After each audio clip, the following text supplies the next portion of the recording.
Picks have always been kind of this silly, cheap thing that you would just grab from the free table at your local guitar store. I had grown up using cheap picks, and I never knew there was a difference. Pick's a pick, right? The higher-end pick market sort of erupted in the last 30 years. BlueChip is sort of the gold standard, though. When I did just one strum of my guitar with a BlueChip, I realized a pick is not just a pick. The pick is the only thing in between you and the instrument. John Mayer uses them. Here's my pick. It's a BlueChip. Billy Strings, Steve Martin, but they're really expensive. Most guitarists, even in 2025, their jaws would drop if they heard that anybody spends $35 for a pick. I cannot endorse it because it's too expensive. You're going to have doubts and fears about spending $35 for a guitar pick. But as soon as I played with it, I thought, well, that's why it's $35.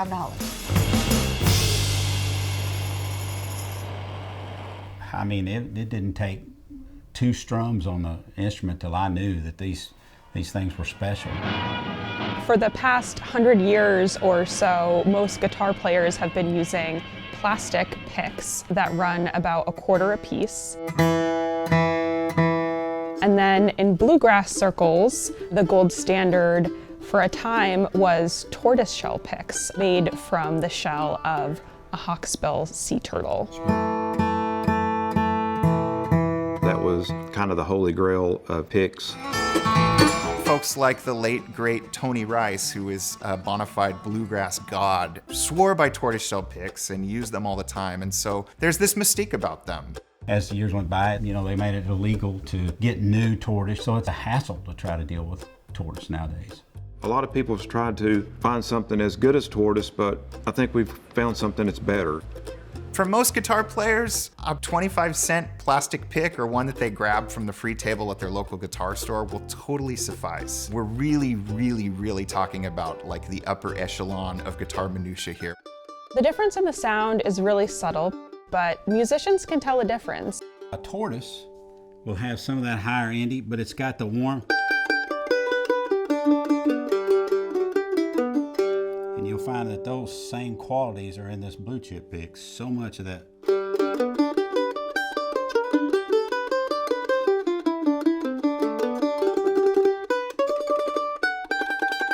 And then you get a plastic pick and you do the how thin, and you lose the bottom end in it altogether.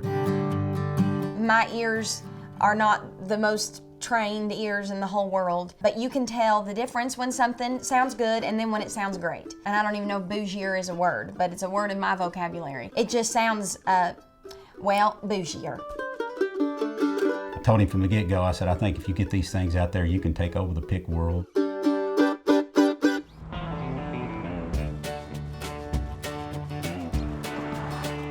We're in Clinton, Tennessee. It's just north of Knoxville, Tennessee. It's where I grew up. It's where my dad grew up. Been in business since the early 90s. We do industrial machining, and we have a division that makes the BlueChip picks, kind of a shop inside a shop. Everybody has tried every kind of material on the planet to try to make picks, but nobody has come up with anything that's like this BlueChip material. This is a material that's traditionally used in aerospace. A 10 by 10 inch square piece, about 3/4 of an inch thick, costs over $5,000. We cut this particular material for a job that we did in the late 90s or early 2000s. I'm like, well, we use this material that's really high heat resistant, it's really wear resistant, let's just try it. Initially, the family was making these picks almost entirely by hand, so it was a long process. It would probably be cheaper to make the picks out of silver. They were using about $150 of material per pick. We'd have 3 or 4 or 5 of us standing around a table just beveling picks for hours at a time. And it didn't take long of doing that to figure out we need to find a better way. A lot of the ideas that I have are harebrained ideas, and then Alan has to deal with it. We did make a pre-beveler. Alan and I built it, designed it. That puts the same rough bevel on every pick. And then Alan and I built the machine that takes the temper out of the picks. That makes the picks more flexible. And a friend of mine, Rich Roberts, designed and built the machine that bends the thumb picks. I just don't want anybody to think or get the impression that it was an accident. It was something that was worked at very hard. After 2 years, they decided it was time to go to market. We pretty much had to get 35 bucks a piece. That would allow them to eke out a very small profit. At first, there was a little bit of a hurdle with the price. It felt like obscenely overpriced for a guitar pick. They started giving away picks to musicians that they had engraved their phone number on. And just said, if you have any feedback, just let us know. Soon, they heard back from one of these musicians that had gotten a free pick, and he was hooked. I called him and told him, I said, I'm really interested in this pick. Would you mind if I put it on Mandolin Cafe? It's one of the internet's first gear-centric websites. I'd never heard of the Mandolin Cafe. I didn't know what a message board was. I didn't know what a thread was. The thread takes off. Orders start coming in slowly at first, but then really pick up. It doesn't take long for people to actually use it and be a believer of what product this is and how it performs.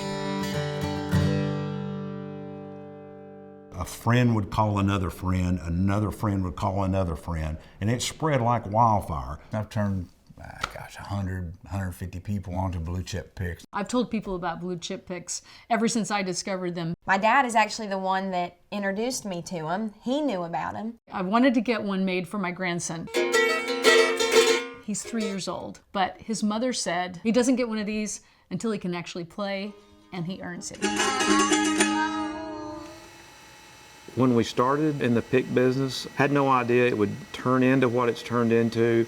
To have Steve Martin call you on the phone and ask you a question about a thumb pick is pretty exciting. Steve Martin told the Wall Street Journal that he has not used any other picks since losing his virginity to BlueChip. When I think about the situation, it just was a godsend. In 2008, the economy went down pretty bad, and we were suffering in the machine shop. I was trying to make payroll any way I could. The first internet order come from the Mandolin Cafe. We got up to maybe 20 picks a week at that time, and that allowed me to bring people back, and it helped us survive.